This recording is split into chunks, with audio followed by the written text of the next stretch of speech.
Morning everybody, I am Jeff the Homestead Dad. So you can see it has dried out.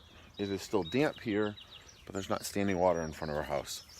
Many of you know Simon B. He is moderator extraordinaire on our live streams. He keeps on trying to get me to do more work. He's asking me to put in a culvert over here. Does he think I'm made of time or something? No, it's a good idea, but honestly, it doesn't happen that often that I need to worry about it. But anyway, I'm heading out to milk.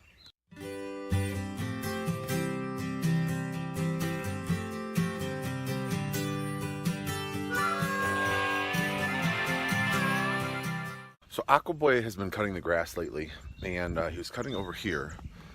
See all these extension cords? These are what we had run power with to the pig waterer, the stock tanks, the chicken coop, the milking parlor. So he pulled those up and coiled them. He's not a big fan of getting dirty, so I was happy that he did it. And actually, he cut a lot more than I thought he did. Look at all, he cut all over here. All on here. There's very little trimming that I'm going to need to do because he cut so much, which is awesome. And actually organized some of the stuff too. That's awesome. You may notice I'm only carrying one bucket. I think I've told you guys, I've been getting a little over 4 gallons of milk at a time. This is a 2-gallon bucket, and the white bucket that I carry in is a 2-gallon bucket. It's only 4 gallons, so I've been kind of like having to dump some out, hope the chickens drink some, put some back in.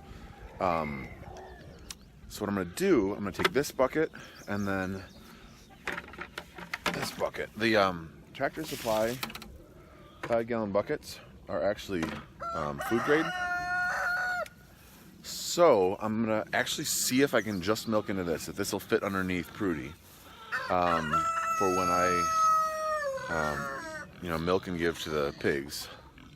Otherwise, I'll milk into the gray bucket and then pour it into there. See how that goes. We'll give it a shot.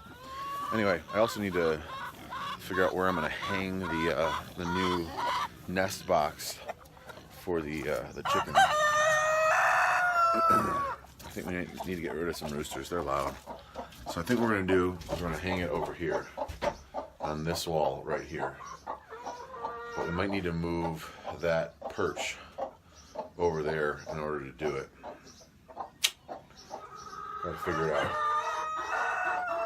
Still not 100% sure. We'll get there. Obviously, a current nest box situation is not working since they're laying on the ground.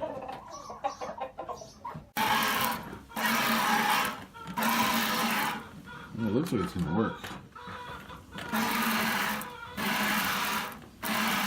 Right, you can see there's not a whole lot of headspace in the bucket, but it all fit. She's getting down to being finished, so I'm going to move this bucket and then I'll tell you what I liked and what I didn't like about milking into a 5-gallon bucket. You see the magpies hiding out in the tall grass? Or what's left of the tall grass? I don't think I've told you guys, so magpies are right over there. I've only seen 4 of them recently, and most of the time I only see those 3. Those are the birds that I've had to do the least with. We got them from my friend Ruth. They were born on her property. And when we got here, like every once in a while they'd come over for some food, but they were pretty self-sufficient. So either they went too far and a coyote or something got them, or the rest of them are hiding in the trees up here or back there, and they're gonna come back with a whole bunch of ducklings. I don't know. But, okay, let me show you. So the 5-gallon bucket worked well. You see, there's not a whole lot of headspace in there, so I've been getting 4 to 4.5 gallons, which is about what is in here, I think. I like only having 1 bucket to milk into. The one thing that makes it a little bit more difficult is, with it being as high as it is, if she moves a little bit forward, then I'm kind of having to milk like on an angle, whereas if the bucket's lower, like here, then I can, it's a shallower angle and still get it in the bucket. I do have to say there's less mess with this because there's not overspray going different directions, because I've showed you guys before, when you milk a cow, it's not just a perfect little stream. A lot of times it sprays.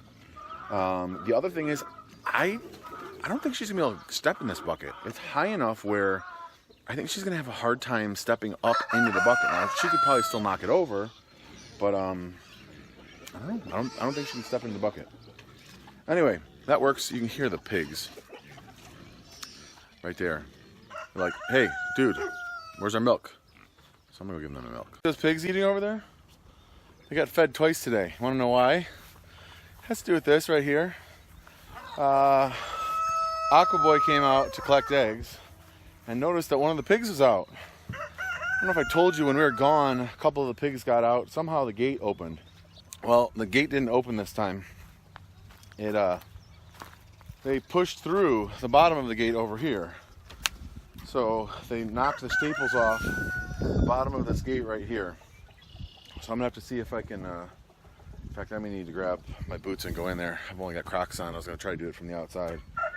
I gotta hammer this one back on and double check the rest of the panels and make sure that they're securely attached. It's not good. Okay, so I've reinforced all of the panels all the way around. I walked around every wood post. In fact, there was a post over there where one of the panels was a little bit loose. So I reinforced everything all the way around. The other thing that I noticed now is this panel is loose. They've broken the plastic zip ties on some of it. It may have just worn out, but I have some steel zip ties. I'm gonna go grab those and put this back on here. Okay, stainless steel zip ties. Go ahead and, I've got, I don't know, 5 or 6 of these. I'm gonna go ahead and zip these on. You can see I overlapped the fence panel so that they couldn't get their nose back here. I don't know if that's what they were trying to do, is move that panel, and that's how they broke it. But either way, it needs to be fixed. You can see they're still over there eating happily. Hopefully we don't have this happen again. If you watched last year, you know when they were piglets, I had all sorts of trouble keeping them in, but that was because they could go underneath the fence, not push through it. Now they're strong enough they can push through it. I added 6 zip ties of these stainless steel zip ties. I've never used these before. Let me turn the camera around and show you how it kind of works. Run them through, and instead of, so you can see with a plastic zip tie, it goes 90 degrees to itself. This one, it loops back around itself, and then you just take a needle nose pliers and you kind of spin it over, and then you spin it over again, and kind of seemed like to me like you just kind of have to deform it in order for it to get to stay there. So hopefully we're good now. Yeah, it's always exciting on the homestead. Anyway, smash that like button, hit the thumbs up, which is the same thing as like button. Subscribe, share with your friends, just have fun. Make sure you comment below. See you guys in the next video.